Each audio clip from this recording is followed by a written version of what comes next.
Dossier 5, activité 9. Eux, moi et l'argent. Écoutez attentivement le dialogue suivant. Est-ce que tu es prévoyante, toi, en matière d'argent? Très, très prévoyante. Je crois que j'ai un côté écureuil. Et je pense que c'est par... j'ai peur de manquer. Et toi, t'es économe? Économe, moi, non. Vraiment pas du tout. Dès que j'ai du fric, immédiatement je le claque. T'as un panier percé? Oui, un vrai panier percé, très très dépensière. Jamais je n'arrive à mettre un sou de côté. Jamais, jamais. J'aimerais bien, mais je peux pas. Quelles expressions ayant trait à l'argent ont été utilisées par les deux interlocutrices?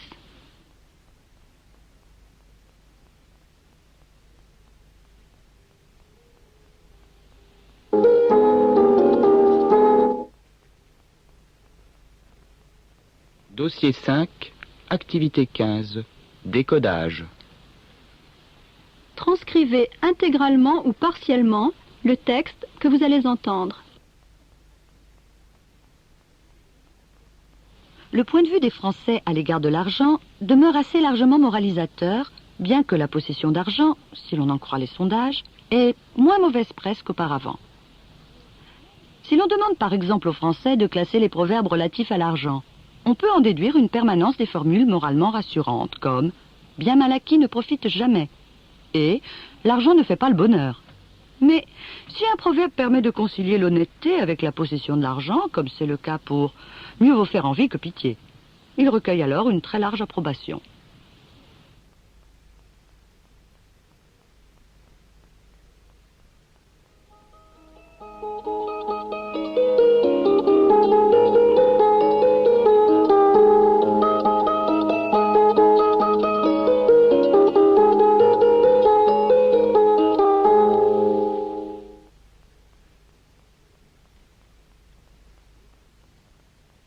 Dossier 6, cinéma.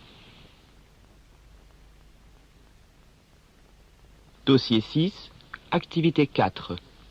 Plans et mouvements de caméra. En quoi votre mise en image des textes de Flaubert et de Zola différerait-elle de celle que vous allez entendre?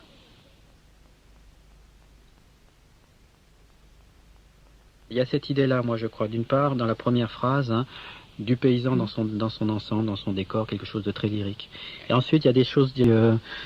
bon, par exemple, apparemment, donc, elle arrive sur cette estrade qui doit être en bois, avec ses galoches, ça fait du bruit, donc on peut jouer le bruit, le faire entendre, dans le premier plan, qui sera un peu un plan lointain, là aussi, et puis, donc, sur ce bruit-là, raccorder sur les pieds. Là encore, accordé. C'est assez marrant parce qu'on retrouve les pieds dans les deux textes, on retrouve le visage, enfin, ils sont relativement parallèles en fait, les deux textes. Et donc il y aurait les pieds et ensuite donc on pourrait effectivement, il y a tout ça s'appelle trois plans, donc un truc qui serrerait le visage, puis un autre qui serrerait les mains, puis il y a une continuité, il y a autre chose. Ah, elle est là, il va se passer quelque chose. Ce texte indique qu'il va se passer quelque chose. Donc il introduit le personnage.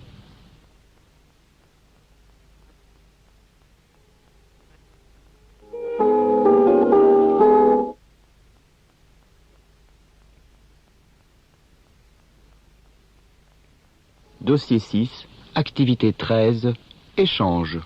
Écoutez.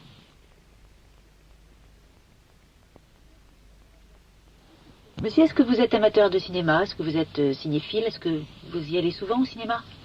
Je suis amateur de cinéma, oui, je suis un peu cinéphile, mais je ne vais jamais, ou disons rarement au cinéma, parce que je trouve que les salles sont trop petites et que les films sont passés dans de très mauvaises conditions, à moins d'y aller dans les 15 jours qui suivent la sortie du film. Moi, en revanche, j'adore aller au cinéma, j'adore sortir de chez moi, j'adore être dans une salle.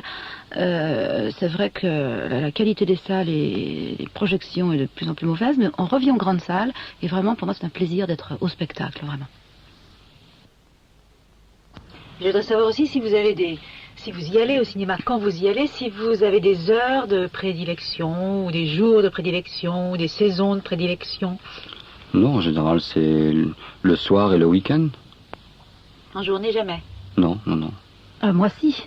Alors moi j'adore y aller en journée. Alors le soir il y a beaucoup de monde, le week-end il y a les familles, il y a les enfants qui parlent, tandis qu'en journée c'est formidable. Il arrive même qu'on vous projette le film rien que pour vous. Ça vous est arrivé? Ça m'est arrivé récemment et c'était un plaisir sans mélange. Et vous vous placez où au cinéma, lorsque vous pouvez choisir? Ah ben, si possible au milieu, quand le film, d'autant plus que maintenant ils sont de plus en plus en stéréo, j'essaye au moins de me mettre au centre et pas trop près de l'écran. Pour profiter de... Pour profiter au maximum de la stéréo, quand stéréo il y a. Eh ben moi jamais, je me mets toujours au bord. Je me mets toujours au bord parce que je déteste partager mon accoudoir. Vous êtes claustrophobe aussi? Pas du tout, je n'aime pas la promiscuité. Et est-ce que vous faites l'un et l'autre? Est-ce que vous faites des commentaires pendant le film? Si vous êtes avec d'autres, est-ce que vous êtes un bavard au cinéma? Ah, pas du tout. J'ai horreur que d'autres en fassent à côté de moi. Mais moi je suis bavarde, j'ai toujours envie de discuter avec mon voisin quand j'en ai un, mais je le fais pas parce que quand les autres bavardent ça me dérange. Et est-ce que lorsqu'un film vous ennuie, lorsqu'un film vous déplaît particulièrement, vous quittez la salle? Non, jamais. J'attends toujours la fin, au cas où la fin est un dénouement auquel je n'ai pas pensé. Oui, alors que moi ça m'arrive. Ça m'arrive de quitter la salle, c'est rare, mais... Ça vous arrive? Oui, ça m'arrive, quand vraiment je suis agacée par le film ou par... Ça arrive aussi le comportement des spectateurs. Est-ce qu'il vous arrive d'applaudir au cinéma ou de siffler? Ah non, jamais. Et vous? Ah oui, applaudir, oui. Oui, ça m'est déjà arrivé. Quel est le genre de film que vous préférez? Surtout, je sais pas, aventure, un peu tout. Non, je suis assez... Éclectique? Éclectique. Je crois que j'aime tout. À partir du moment où ce sont des bons films, je crois que j'aime tout. En revanche, moi j'ai des genres que je n'aime pas beaucoup. Je n'aime pas les films policiers en général, j'y vais rarement. Les films d'aventure quelquefois. Je préfère les créations, disons, romanesques plutôt. Ce qu'on appellerait le genre romanesque, ce qui n'est pas forcément un sujet romantique.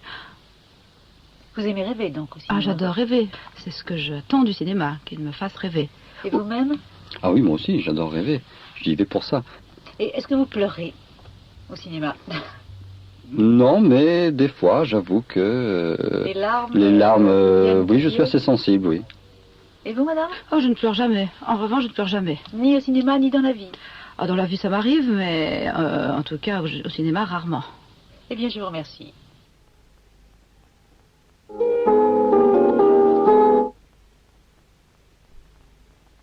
Dossier 6, activité 17, décodage.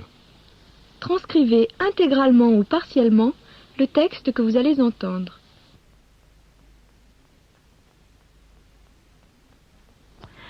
Charlie Chaplin aurait 100 ans. C'est un des seuls artistes dont le prénom a éclipsé le nom.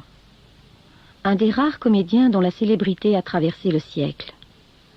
Un metteur en scène dont les œuvres sont toujours à l'affiche.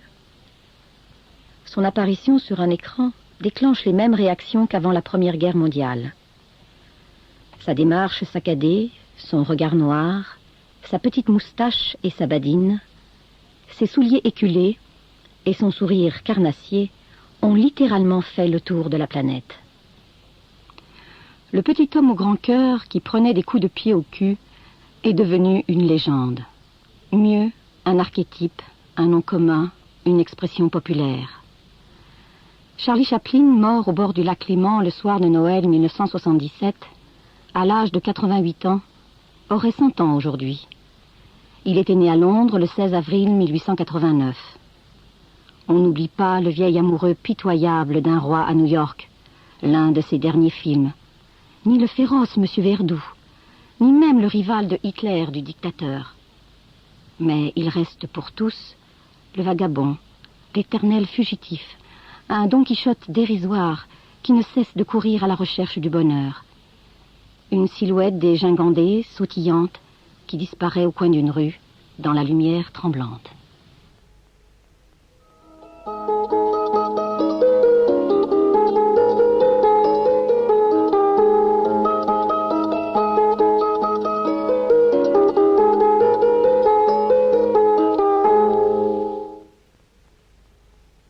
Dossier 7, école.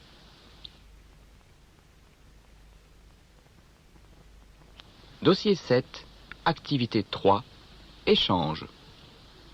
Quels sont, dans les souvenirs d'école que vous allez entendre, ceux qui sont les plus proches ou les plus éloignés de votre expérience. Si vous pensez à l'école de votre enfance, l'école de votre petite enfance, Oui. quels sont les souvenirs de sons, les souvenirs d'odeurs, les souvenirs d'objets, les souvenirs d'actions, les souvenirs de personnes, de personnages qui sont les plus vivants pour vous, qui vous viennent à l'esprit? Je crois que ce serait la cour de récréation. Les jeux dans la cour de récréation, trap-trap, les quatre coins, les rondes. Pourtant, j'étais une bonne élève. Dans la classe, ça se passait bien, mais c'est ce qui reste le plus vivant. Et puis, après la cour de récréation et les jeux avec les copines, les petites histoires, les secrets, il y a se mettre en rang. Ouais, se mettre en rang pour monter dans la classe. Et puis, dans la classe, c'est les petits bancs, par deux. J'ai commencé à écrire à l'encre. Alors ça, c'était terrible parce que la plume, ça grince. En plus, j'étais gauchère, ça marchait pas bien. C'était très désagréable. J'effaçais tout au fur et à mesure que j'écrivais. Une catastrophe. Et puis, le livre de lecture.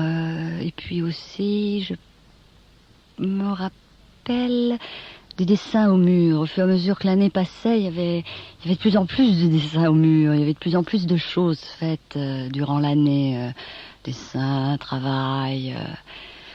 Et puis, au niveau des sons, la cloche de récréation, ou de fin de journée ou de matinée à 11h30 et 4h30.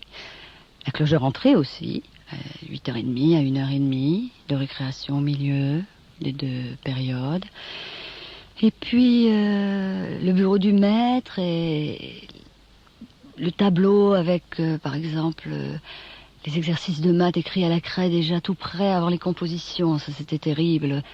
Puis ces compositions. Ah oui, alors là, les compositions, tous les mois et demi, quelque chose comme ça, mais j'ai été malade, je pense, du début à la fin de ma scolarité pour tout ce qui était composition, devoir, examen en classe, qui voulait dire notes, qui voulait dire après félicitations ou non, même si je les avais toujours malades. Et alors les institutrices, parce que c'était des institutrices que j'ai eues, moi il n'y avait pas d'hommes, et puis j'étais dans une école de filles à l'école. Il y a toujours eu des gentilles institutrices, sauf une fois, une femme qui m'épouvantait, je voulais plus aller à l'école le matin, je me rendais malade. Mais sinon, je me souviens bien d'elle physiquement, Madame Sètre, Madame Funel,